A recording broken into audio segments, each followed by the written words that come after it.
Hello शिक्षकों, welcome to रोशन की class YouTube channel. आप सभी का आज की शिक्षण योजना की वीडियो में एक बार फिर से बहुत बहुत स्वागत है। आज हम देखेंगे कक्षा 8 के विषय विज्ञान की यहाँ पे शिक्षण योजना। तो पूरी वीडियो ध्यान से देखिएगा और वीडियो स्टार्ट करने से पहले मैं आप लोगों से बस छोटी सी रिक्वेस्ट करना चाहूँगा कि वीडियो पसंद आए तो प्लीज़ लाइक करिएगा। इस वीडियो को लाइक करने में सिर्फ आपका 1-2 सेकंड का समय जाता है। नीचे थम्सअप का बटन होगा, उस पर क्लिक करके लाइक कर दीजिएगा। और अगर अभी तक रोशन की क्लास यूट्यूब चैनल पर नए हैं और रेगुलर बेसिस पे शिक्षण योजना की वीडियो आपको चाहिए तो नीचे सब्सक्राइब बटन होगा, उस पर क्लिक करके सब्सक्राइब कर लीजिए और साथ ही साथ बेल आइकन को दबा लीजिए, जिससे मैं कोई यहाँ पे वीडियो अपलोड करता हूँ शिक्षण योजना की तो आप तक वो नोटिफिकेशन पहुँच जाए और आप उससे देख के लिख सकें। अब आते हैं आज की शिक्षण योजना की वीडियो पे। आप देख सकते हैं सबसे ऊपर शिक्षण योजना लिखी गई है, उसके बाद विद्यालय का नाम लिखा गया जिस विद्यालय में आप कार्यरत हैं, उसके बाद शिक्षिका का नाम या फिर शिक्षक का नाम, जो भी आपका जो नाम होगा वहाँ पे आप लिख देंगे। इसके बाद देख लीजिए दिनांक लिखा गया है, कक्षा लिखा गया है, समय लिखा गया है, विषय लिखा गया है और प्रकरण लिखा गया है। तो ये सारी चीज़ें आप फिल कर लीजिएगा। कक्षा हमारी आज की 8वीं है, समय आपको 40 मिनट लगेगा, विषय विज्ञान है और प्रकरण है हमारा आज का सूक्ष्म जीवों का वर्गीकरण।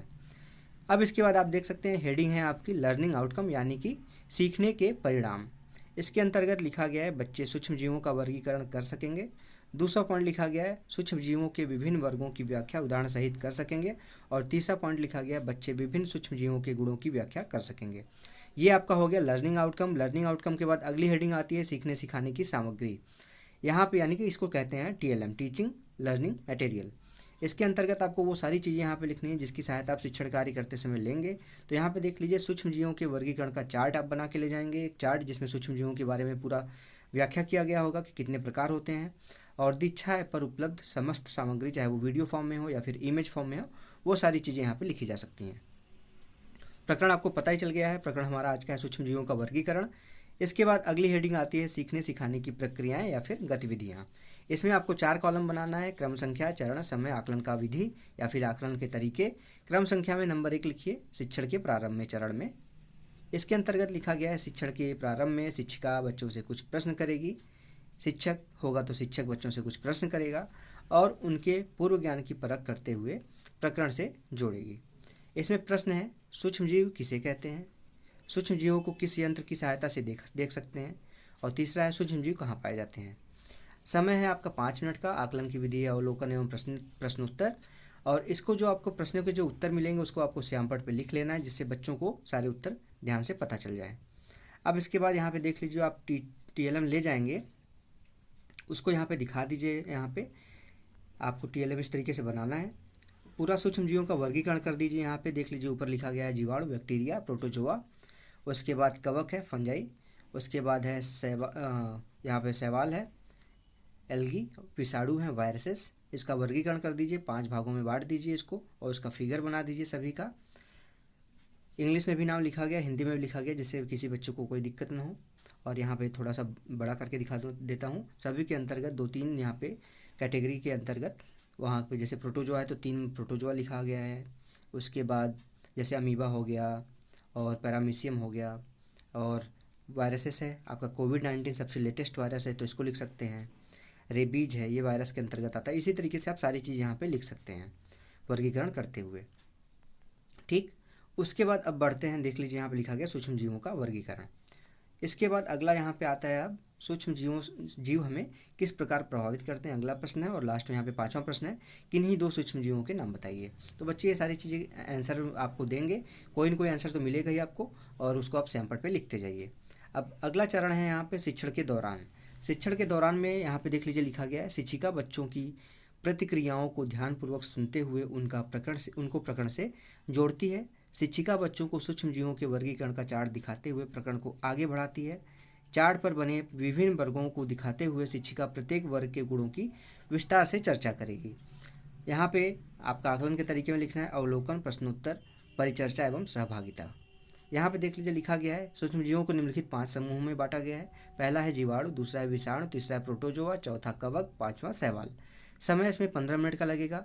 यहाँ पे देख लीजिए लिखा गया है शिक्षिका प्रत्येक समूह की एक समूह को एक एक करके व्याख्या करते हुए उनकी संरचना, प्रजनन, आकृति एवं आकार, गति, रोग, हानि एवं लाभ आदि चार्ट में बने चित्र की सहायता से बताती है।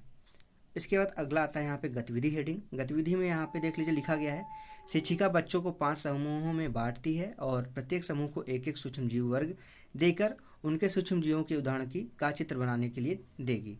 अंत में एक बड़े चार्ट पर प्रत्येक समूह से प्राप्त चित्रों को चिपकाकर कक्षा में लगाएगी। बच्चे अपने अपने समूह के गुणों की व्याख्या करेंगे। इसमें आपका समय लगेगा 10 मिनट का। आकलन का तरीका है सहभागिता एवं अवलोकन। अब अगला यहाँ पे आता है, यहाँ पे चरण में तीसरा चरण है शिक्षण के उपरांत या फिर शिक्षण के अंत में। इसमें लिखा गया है शिक्षण के उपरांत शिक्षिका बच्चों के से कुछ प्रश्न पूछते हुए उनके अधिगम को परखेगी, यानी कि जो उसने आज पढ़ाया है अभी तक की क्लास में कुछ प्रश्न पूछ के उसका निकाली आकलन करेगी कि बच्चे अभी तक जो पढ़ाया वो समझ में आया है कि नहीं समझ में आया है। आकलन का तरीका है प्रश्नोत्तर। अब यहाँ पे देख लीजिए सूक्ष्मजीवों का वर्गीकरण इस तरीके से भी आप बता के दिखा सकते हैं। यहाँ पे पांचों को डिवाइड कर लीजिए, जीवाणु, विषाणु, प्रोटोजोआ, कवक, शैवाल। इसके अंतर्गत जो भी चीज़ें आती हैं, जीवाणु के अंदर है एक कोशिकी है, गोलाकार है, अंडाकार है, सूर्याकृत है, सारी चीज़ें। विषाणु है सबसे सूक्ष्म जीव है, ये प्रोटोजोआ है एक कोशिकी होते हैं, कवक है फफूंदी इसको कहते हैं, शैवाल है ये भी एक कोशिकी और बहुकोशिकी दोनों होते हैं। ये सारी चीज़ें यहाँ पे लिख लीजिएगा ध्यान से देख के। उसके बाद यहाँ पे आता है अगले, यहाँ पे पेज पे अगर चलते हैं हम तो यहाँ पे देखिए प्रश्न जो पूछा जाएगा, आपने जितना पढ़ा है उसी से रिलेटेड प्रश्न पूछ सकते हैं। तो यहाँ पे देख लीजिए सारे प्रश्न पूछे गए हैं। सूक्ष्म जीवों को कितने वर्गों में विभाजित किया गया है। दूसरा प्रश्न है सजीव एवं निर्जीव के बीच की कड़ी किस सूक्ष्म जीव को मानते हैं। तीसरा है मलेरिया रोग किस सूक्ष्म जीव से होता है। चौथा प्रश्न है साइनोबैक्टीरिया की क्या विशेषता है। पांचवा है पेनिसिलिन दवा किस सूक्ष्म जीव से बनाई जाती है। पेनिसिलिन की खोज किसने की। शैवालों के लाभ एवं हानि बताइए। इस समय कोरोना नामक बीमारी किस सूक्ष्म जीव की उत्पन्न हुई है। किस सूक्ष्म जीव के वर्गों में दो उदाहरण बताए, मतलब आपको बताना है सभी सूक्ष्म जीवों के वर्गों में दो उदाहरण बताने हैं। समय लगेगा 10 मिनट का। आकलन का तरीका है प्रश्नोत्तर एवं बातचीत। लास्ट में आता है यहाँ पे गृह कार्य।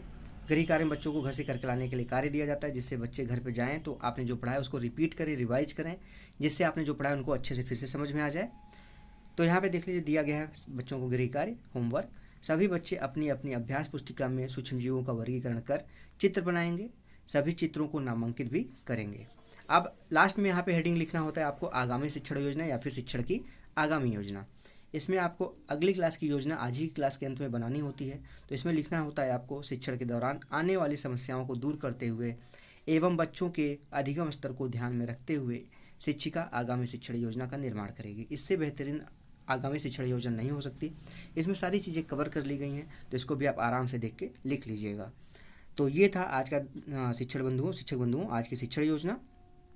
अगर आज की शिक्षण योजना आपको पसंद आई तो प्लीज़ इस वीडियो को लाइक ज़रूर करिएगा, जिससे मैं मोटिवेट होता हूं और आप लोगों के लिए प्रेरित होता हूं और जल्दी आप लोगों के लिए शिक्षण योजना की वीडियो पहुंचा सकूं। अगर आप लोगों को शिक्षण योजना की वीडियो और किसी भी शिक्षण योजना की ज़रूरत है तो आप नीचे कमेंट बॉक्स में कमेंट कर सकते हैं। वहाँ पर बस कंफर्म कर दिया करिए कि आपको शिक्षण योजना की ज़रूरत है। टीचिंग प्लान लिखा करिए, लेसन प्लान मत लिखा करिए। लेसन प्लान आपके बीएड बीटीसी में भी बनाया जाता है तो उसमें कन्फ्यूजन होता है। तो वहाँ पे आप टीचिंग प्लान लिखा करिए या फिर शिक्षण योजना लिखा करिए, किस क्लास के लिए चाहिए, किस विषय के लिए चाहिए और किस टॉपिक पे चाहिए। मैं कोशिश करूँगा कि 24 से 48 घंटे के अंदर आपके टॉपिक पे मैं शिक्षण योजना तैयार करके आप तक पहुँचा सकूँ रोशन की क्लास यूट्यूब चैनल के माध्यम से। सिर्फ आपको इतना काम करना है कि रोशन की क्लास यूट्यूब चैनल को सब्सक्राइब करना है। नीचे लाल कलर का सब्सक्राइब बटन होगा उस पर क्लिक करके, और साथ ही साथ बेल आइकन को दबा के रखना है, जिससे मैं आप लोगों के लिए वीडियो जो अपलोड करूँ उसकी नोटिफिकेशन आप तक पहुँच जाए और आप उसको देख के लिख सकें आसानी से वो शिक्षण योजना।